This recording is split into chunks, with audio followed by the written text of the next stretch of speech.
Played at Morey's, Webb and Bourton Ovals, 4 under-17 sides fought it out in a round-robin competition to decide the Northwest champion. On Saturday, the Northwest and Far Northwest teams laced up and took to the pitch in a game that saw the Northwest clear winners. The Northwest's form was obvious, with some strong defence being displayed.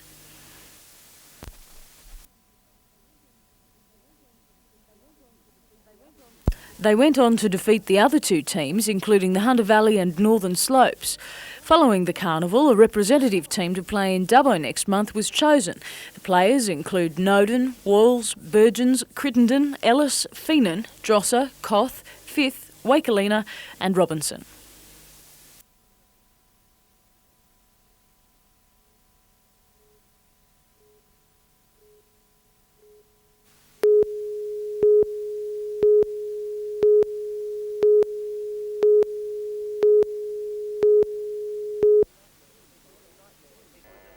It was a nightmare for the bowlers as the Blues set about destroying the attack. On the end of the barrage, Trent Park. Richard Cheekwee, 3 sensational sixes in 1 over. Resuming at 100 overnight, Michael Slater was patient early but just as effective, and the pair brought up the New South Wales 300 in super quick time. Moments later, Slater smashed one to the fence to notch his 150. The new ball was taken and youngster Chad White grabbed his second wicket of the innings and the vital breakthrough. Slater moved to 160 with a magnificent cut shot, an innings that had included 27 sparkling boundaries. But on 160, Steve Mace got through his guard. Adam Gilchrist and Mark Patterson continued the onslaught, with the left-hander Gilchrist showing superb timing, shot after shot, to rattle the pickets on both sides of the wicket. Patterson, who received 9 stitches under the nose after yesterday's fielding accident, was equally strong. In 1 over, smashing paceman Mace to the fence on 4 occasions. Gilchrist, with a towering 6, put the Blues past the 400 mark as he and Patterson both notched half-centuries. It would take a brave man to tip anything but a draw as the likely outcome.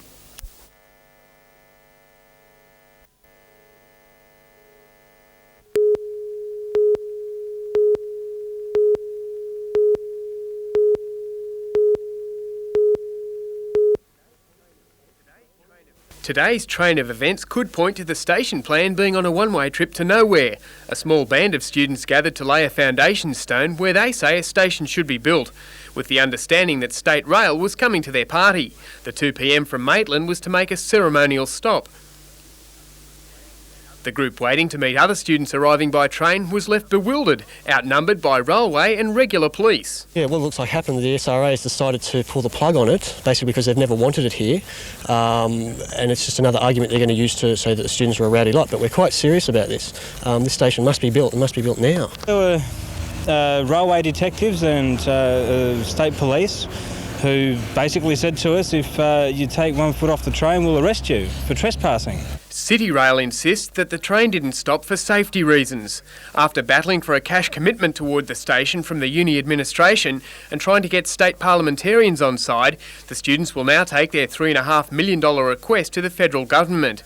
They're determined today's foundation stone won't become a tombstone for the plan. No, what it is, it's a symbolic gesture for our commitment to the station.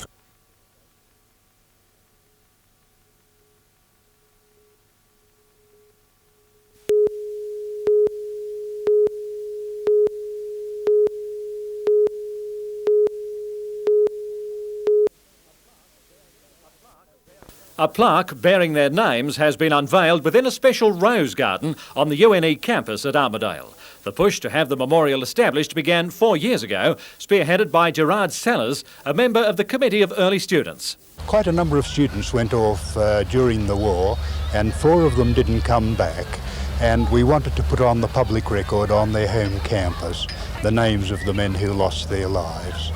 Following the unveiling by the Chancellor, Dr. Robert Robertson Cunningham, wreaths were laid for each of the 4. Zoology lecturer Dr. H.F. Cosset Davis, killed in New Guinea in 1944, and students William Murray, who died over Germany the same year, Vincent Purkis, killed on flying duty with the RAF in Australia in 1943, and Leonard Young, who perished in an air battle over Hungary in 1944. Also, a sundial designed by former UNE graduate Dr Margaret Folkard, now of Adelaide, has been included in the Rose Garden to remind early students of their time at Armidale.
The art of interpreting paintings through weaving is centuries old, beginning in France in the 1300s.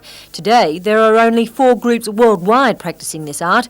One of those is the Victorian Tapestry Workshop, which has received international acclaim. Included in its collection, Arthur Boyd's Reception Hall tapestry hanging in Parliament House. The current exhibition features Australian artists, including John Coburn and William Robinson. According to Chris Pyatt from the workshop, tapestry is extremely time-consuming. This work by Dale Hickey taking 4 months to complete. The reason, once a woven copy of a picture or painting is commissioned, a cartoon sketch is done. Samples are made to select the most appropriate pattern. The weavers then start, a 3-metre piece requiring 3 weavers. Chris Pyatt believes the woven works have wider appeal than their traditional counterparts. It has a particular architectural feel, it has a particular quality, it has certainly has an enormous richness that appeals to people who wouldn't normally be attracted to the same subject as it was painted. The Woven Language exhibition will be at Newcastle Region Art Gallery until the end of November.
Heath Reiner, along with brother Matt, head Australia's equestrian pecking order, and the lad from Lochinvar knows if you want to make it to the top, you have to put in many hard hours in the saddle.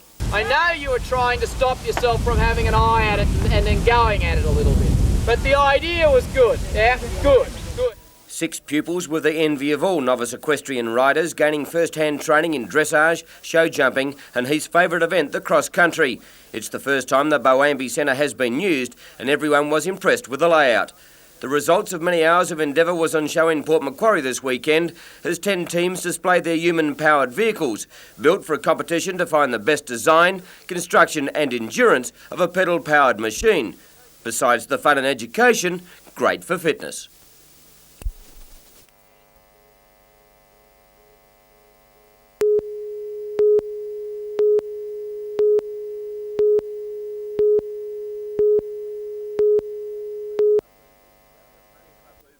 The Pony Club movement throughout Australia has an enormous following, giving city and country boys and girls the opportunity to learn the finer points of horsemanship. For the past 2 days, club members from Newcastle, Bulahdelah, Dungog and surrounding areas have been competing in events associated with horse sports, including camp drafting, dressage and sporting competitions.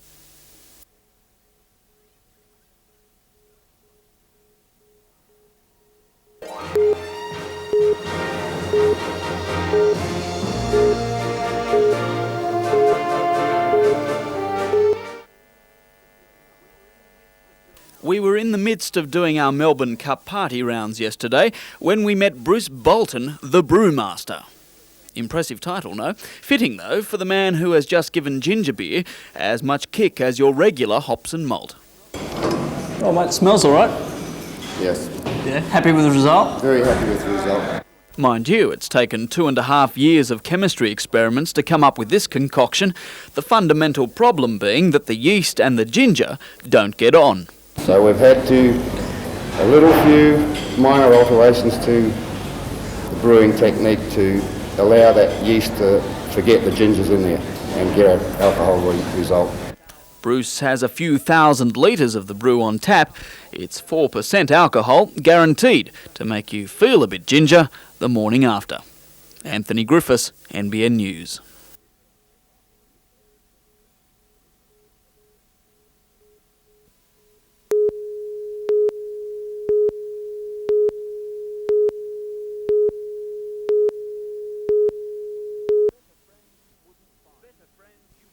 Better friends you wouldn't find. Stephen Ansef, Australia's new super middleweight kickboxing champion, and his trainer Victor Callaghan. On a violent night in Liverpool, Stephen stole the national crown, while the crowd bayed for blood. Not bad for a boxer who had to overcome something of a fighting phobia. You see, Stephen's first bout is one he'd rather forget. I was beaten by a girl, yeah, so yeah. Do you think that may be sort of what spurred you on? Well, I'm ready for a rematch with her any time she should come forward. So. The 30-year-old says his fighting days are numbered. He wants to teach, holding classes in a makeshift gym. But he may overcome his hate of hurting to have a few professional bouts. Always getting in trouble for apologising for hitting people hard and that sort of thing. I'm just not that sort of bloke who likes to hurt people. I know it sounds strange, but that's just the way it is. So. Anthony Griffiths, NBN News.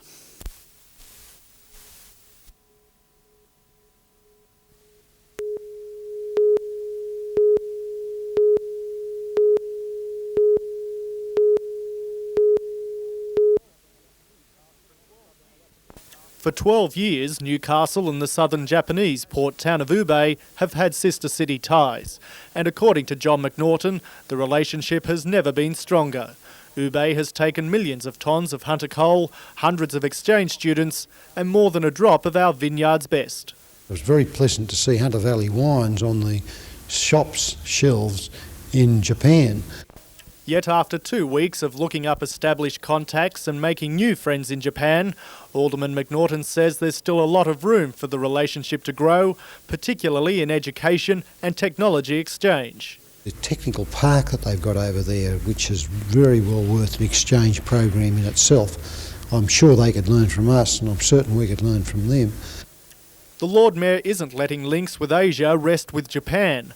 While in Ubay, Alderman McNaughton met his counterpart from the Chinese city of Weihai, home to half a dozen wool mills. Apparently they use 6,000 tonnes of wool a year.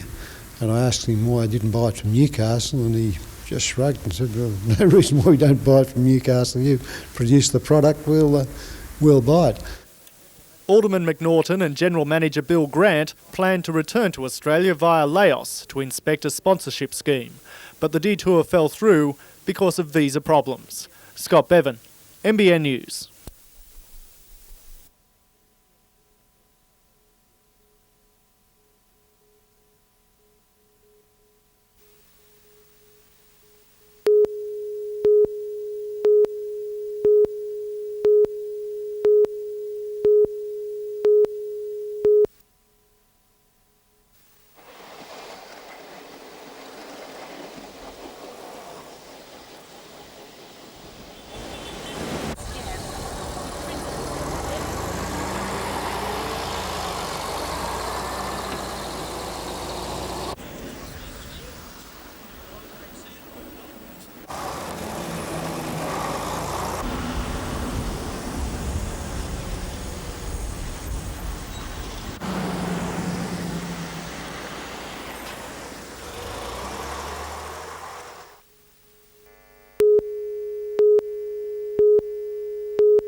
It's an annual event. The chief executives of the 16 Winfield Cup clubs, the hierarchy of the New South Wales Rugby League and also members of the Country Rugby League discussing the success of the past year and plans for the future.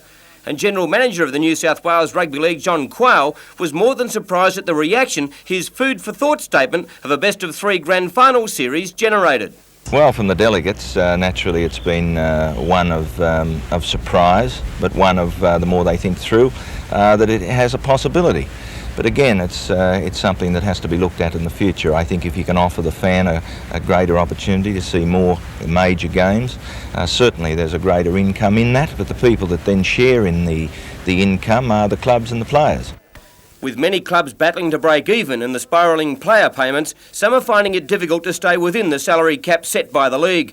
And the Phillip Street Boffins issued a stern warning about under-the-table payment from sponsors to players. And if it's a deliberate breach of the rules of the league, there's fines up to 5 times the amount and suspension. And I think that clubs are silly when they try and breach a rule that's been put in for their survival. And I'll be very surprised if that's going to be the case. And John Quayle made it quite clear what he thought of clubs asking for compensation for their injured representative superstars. It's a difficult question that we've been looking to address for some years, but it's the league's policy at this stage that representative football is a very important part of the overall year. And at this stage there'll be certainly no compensation given to the clubs. Meanwhile, Country Rugby League boss Dave Barnhill also told the meeting of plans to set up a new statewide competition. Barnhill says the CRL is worried by the continuing drain of country players to the city and hopes to be able to counter this with the new league. The Country Rugby League Committee is currently investigating the possibility of establishing a new New South Wales competition to give talented players in the country more incentive to stay at home.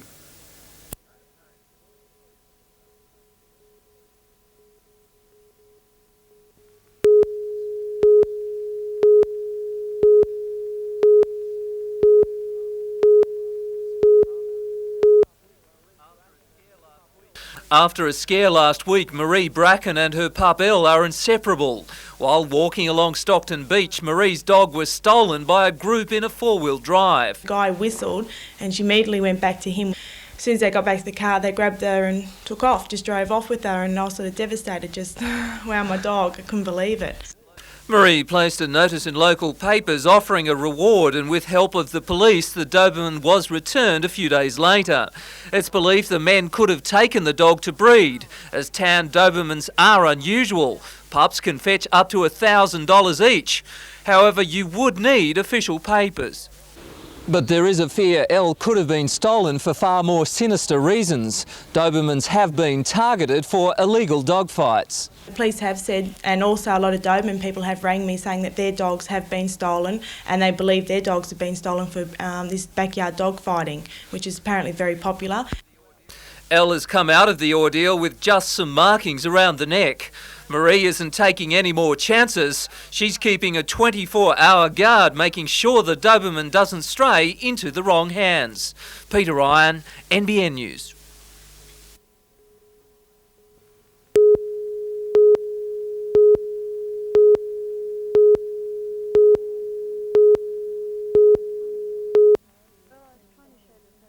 Well, I was trying to show the personality of my subjects. In particular, I was trying to show the many facets of it, from excitement to gentleness, contemplation. I chose black and white because it's a starker image. The edges of my body waver and dissolve, and I, in the midst of coloured people and their talk, slip into a transparent world, become a grey slide of light amongst the dense shadows. They blur, they blur, they blur. Communique represents the combined efforts of 73 final year students of the Bachelor of Arts Communication Studies course offered at the uni. Major subjects include photography, video production, graphics writing and sound production. Desktop publishing, a vital component of modern day communications, is on show in the form of Backspace 1992.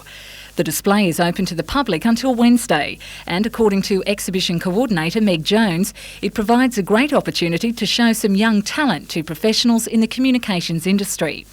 Despite recent employment figures, the students are confident of finding employment in their chosen fields. The students are fairly positive about it. We feel that we are in one of the best degrees in communication in Australia, and we have a terrific bunch of lecturers out there, so we're fairly positive about it.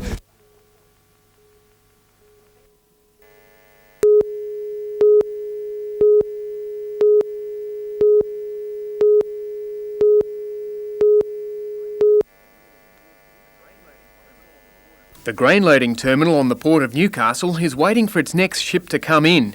They're few and far between, with markets awash with cheap US and European wheat. Last year, the terminal only moved 200,000 tonnes of its 1.5 million tonne export capacity. The world price of wheat generally dictates the return to the farmer. Those prices have fallen probably 40 to 50% over the last 4 or 5 years. While it represents only 3% of the world's wheat production, Australian grain commands premium export prices. The profit margin is enhanced by reducing transport and handling costs. Trucking the grain to port saves freight charges for some, and where the grain was traditionally stored in community centres waiting for ships to arrive, much will now be rushed to port on spec. In Newcastle, storage and handling facilities are being expanded. Export capability is becoming more versatile. This terminal here has handled 6 products over the last 12 months, whereas normally we would only handle wheat and barley.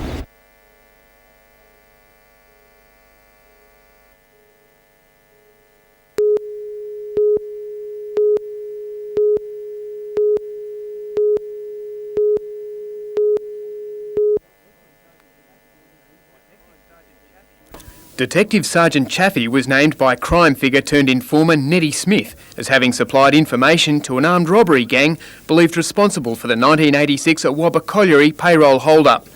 Detective Sergeant Chaffee, now a homicide detective, credited with solving the case of murdered Stockton schoolgirl Lee Lee in 1989, headed a task force 3 years earlier, set up to break an armed robbery gang. Counsel representing Nettie Smith told the Commission that Detective Chappie met with former Detective Roger Rogerson and Smith and fed criminals information about hold-up targets, then covered their trail after the crimes, under the threat of blackmail. When I contacted Detective Sergeant Chaffee today, he told me that he knew nothing of any blackmail attempts against him or of any reason why anybody would want to blackmail him. He's now waiting to be called to the Commission, the outcome of which may not be known for 12 months. Andrew Lobb reporting for NBN News.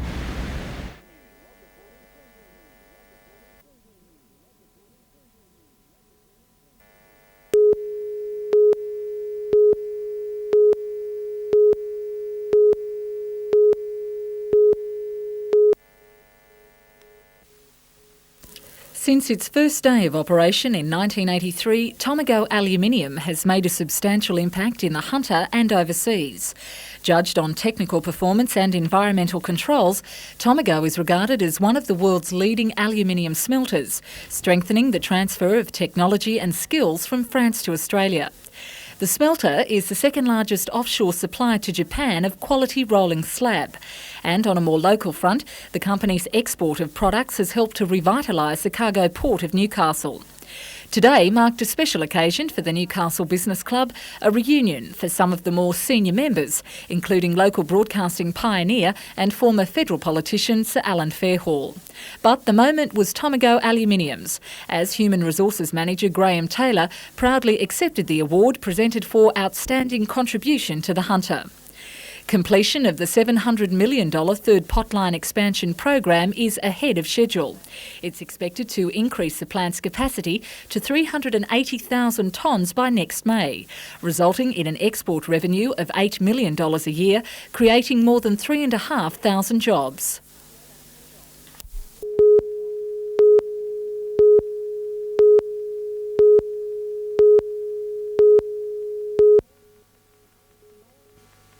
In all, 19 schools are represented at the Lake Art exhibition at Hillsborough Public School. The works have been gathered from schools in the northern cluster of Lake Macquarie, including Whitebridge, Cardiff and Warners Bay High Schools and their respective feeder primary schools. The students selected the very best of their efforts for this year to be put on display, and the collective result features a wide choice of medium. A special highlight in the exhibit includes this HSC work, a colourful display with a sea-form theme using a multitude of techniques, including fabric painting, printing and sewing. This is the first appearance for Lake Art. Organisers are planning to continue the concept next year. The exhibition is open to the public until Thursday. When Dr Smythe took over as boss of the region's health service, he anticipated the Hunter would be about $28 million over budget.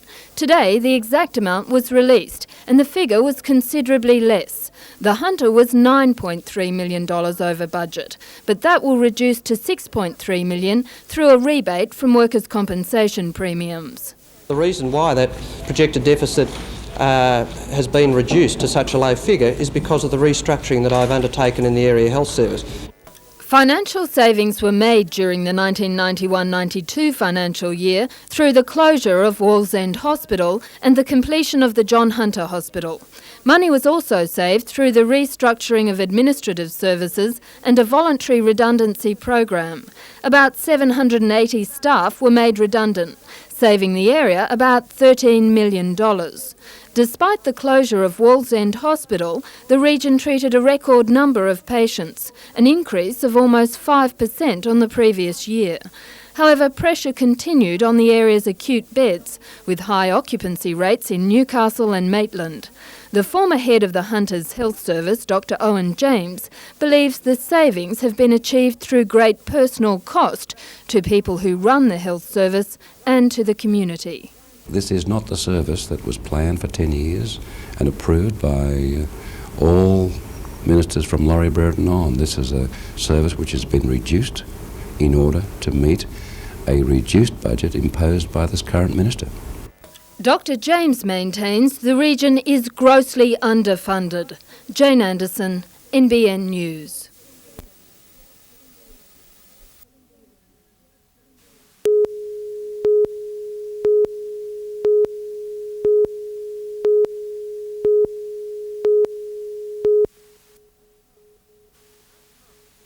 Last month, amusement company Timezone lodged a development application with Council to open a centre in Hunter Street.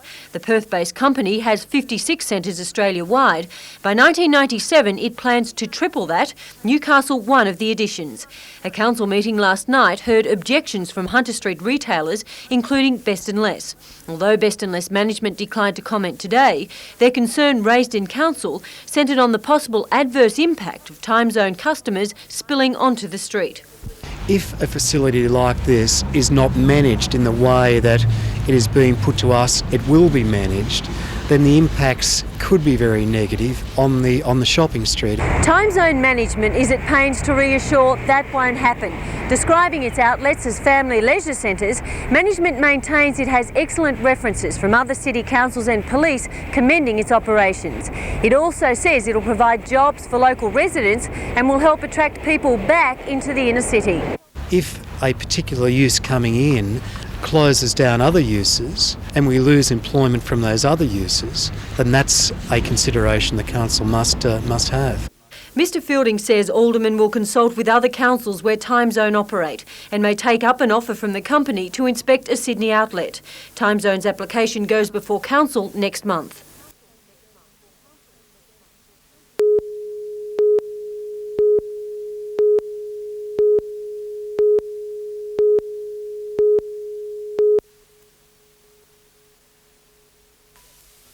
Set on 100 acres of prime Central Coast land, the park is ideal for development, but so far there's been little in the form of upgrading.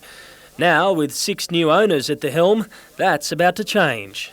The major developments are we'll probably have a golf driving range as such. We'll probably have a toboggan run similar to they have at Nelson Bay and Jamboree.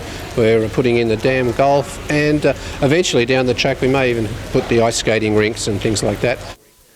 The new Central Coast Family Fun Park will be completed within 2 years at a cost of almost $500,000. Already $100,000 has been spent on cleaning up the park. Other funds will be used for new attractions and roadworks. While the project will provide a boost for tourism, local industry will also benefit. For sure. Well, we can't import people from Sydney, so it's all locals actually doing the work here. And we're actually opening the water slide next weekend, and that'll employ another 12 people from the area.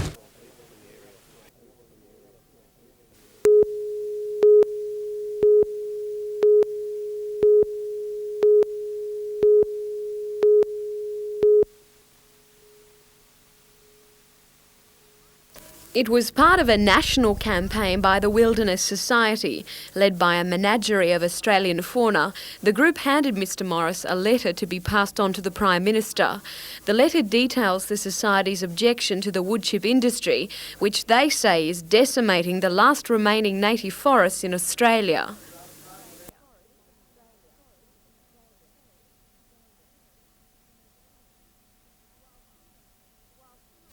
While similar protests were held in Hobart, Canberra, Sydney, Brisbane and Melbourne, the issue in Newcastle is particularly relevant. 1/10 of the country's export wood chips pass through this port. Mr Morris says he will give the letter to Mr Keating, as well as an early Christmas present from the group.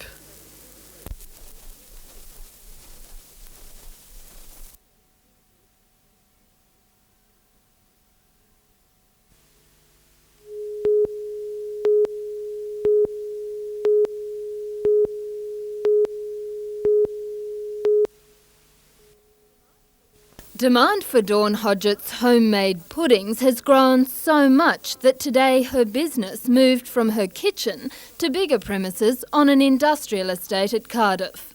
But this factory-like building won't mean a production-like product. It's just a bigger kitchen with 14 cooks and just as intensive as ever. We use only top quality products. The top quality fruit, we have fresh farm eggs in every week. And fresh oranges, we do our own fresh orange juice, and we keep it strictly to the prize-winning recipe that it is. The Newcastle pudding lady's reputation is spreading. This Christmas, department stores across the country, such as DJ's, Myer and George's, will stock goods from this successful small business enterprise. And for those watching their waistline, there's a special version with no added sugar. Jane Anderson, NBN News.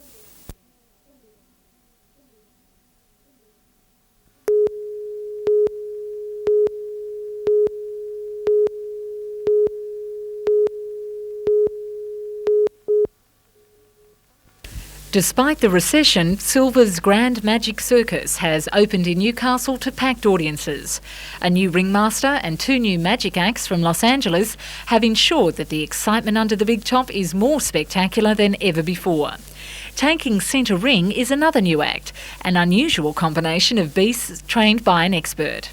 Alex Dudayev is a Russian animal trainer who earned his international reputation as a Cossack horse rider in the Moscow circus. He also holds a Gold Clown, the most prestigious circus award presented during the annual Monte Carlo festival. Alex hails from the Chechen Republic and plans to return home next week. He was specially picked by Silvers for the year-long job, but now must hand over the reins to Australian Keith Bronski. This is the first time such an act has been seen in an Aussie circus, and at a $20,000 a piece price tag for the llamas, it's an act that's worth its weight in gold. A lot of circuses can't afford to have llamas, and they take so much care for the llamas too, and they're very expensive to buy. Melinda Smith, NBN News.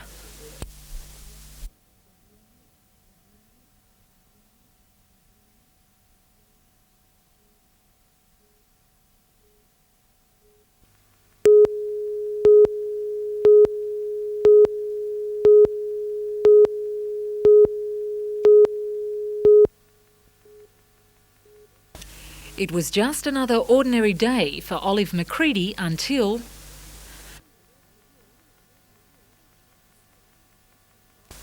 For Olive, it was an unexpected surprise. Holder of the winning ticket in the Hunter Orchestra's guest conductor competition, her name will go down in the history books. As keen supporters of the orchestra, it was husband John who purchased the ticket. Having just undergone major surgery, it'll be Olive who'll accept the prize in person. Only one thing left to do, take up the challenge and get in some early practice before opening night. Olive is not unaccustomed to hard work. She's a former recipient of the Medal of the Order of Australia for her work with World Vision. The upcoming concerts in Newcastle and Cessnock will wrap up a successful year of performances for the Hunter Orchestra. With Olive under the spotlight, she plans to make the historic occasion not only a memorable experience, but an enjoyable one. But it'll be fun. It'll be great fun. I'm going to make it fun.